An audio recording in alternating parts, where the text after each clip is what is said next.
BJP, Telugu Desam, Janasena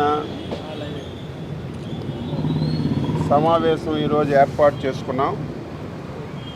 ఈ సమావేశానికి BJP జాతీయ ప్రధాన కార్యదర్శి శ్రీ అరుణ్ సింగ్ గారు,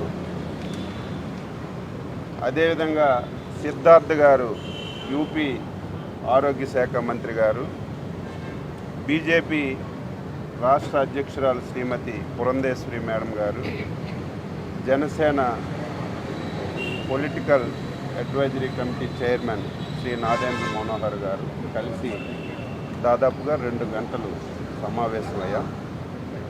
ఈ సమావేశంలో ప్రధాన అంశం రేపు జరిగినటువంటి సార్వత్రిక ఎన్నికల్లో దేశంలో 400 పైబడి పార్లమెంట్ స్థానాలు టార్గెట్గా పెట్టుకొని ముందుకెళ్ళడం, ఆంధ్రప్రదేశ్లో 160+ స్థానాలని విజయం సాధించి అటు కేంద్రంలో ఎన్డీఏ ప్రభుత్వం, ఇటు రాష్ట్రంలో ఎన్డీఏ ప్రభుత్వం ఏర్పాటు చేసి డబుల్ ఇంజిన్ సర్కార్తో ఈ 5 సంవత్సరాలు ఆంధ్రప్రదేశ్ని విచ్ఛిన్నం చేశారు. మళ్ళీ ఆంధ్రప్రదేశ్ పునర్నిర్మించాలని ఏకైక ధ్యేయంతోనే ఈరోజు ఈ 3 పార్టీలు కలిసి పనిచేయాలని చెప్పి నిర్ణయం చేశాం. ఇప్పటికే అన్ని స్థానాల్లో, ఏదో తక్కువ తప్ప అన్ని స్థానాల్లో అటు పార్లమెంట్ అభ్యర్థులు కానీ ఇటు శాసనసభ అభ్యర్థులు కానీ ఎంపిక చేసుకున్నాం.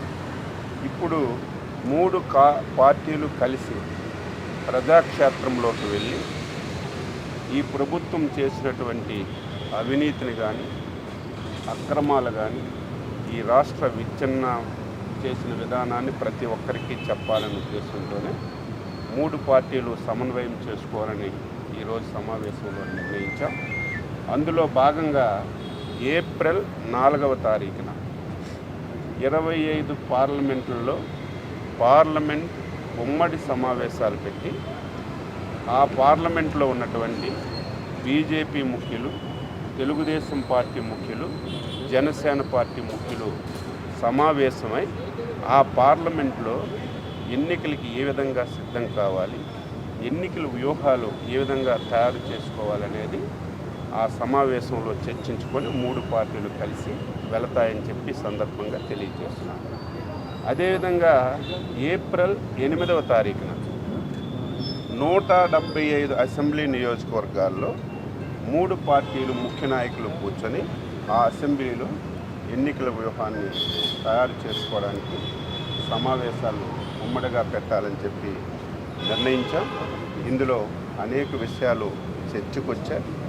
కామన్గా ఏం చేయాలి, రేపు స్లోగన్ ఏం తీసుకోవాలి, కామన్ పాయింట్స్ అన్నీ కూడా డిసైడ్ చేసి ఐకమత్యంగా 3 పార్టీలు ప్రజల దగ్గరికి వెళ్ళి ఎలక్షన్స్ని అన్ని స్థానాలు గెలిచే విధంగా ప్రణాళికలు రూపొందించుకోవాలనేదే ఈ సమావేశంలో ప్రధాన అంశమని చెప్పి తెలియజేస్తూ ఇక నుంచి ఎప్పటికప్పుడు 3 పార్టీలు చర్చించుకొని ఎలక్షన్స్లో ఏ విధంగా ముందుకెళ్తామని చెప్పి ఈ సందర్భంగా తెలియజేస్తున్నాను.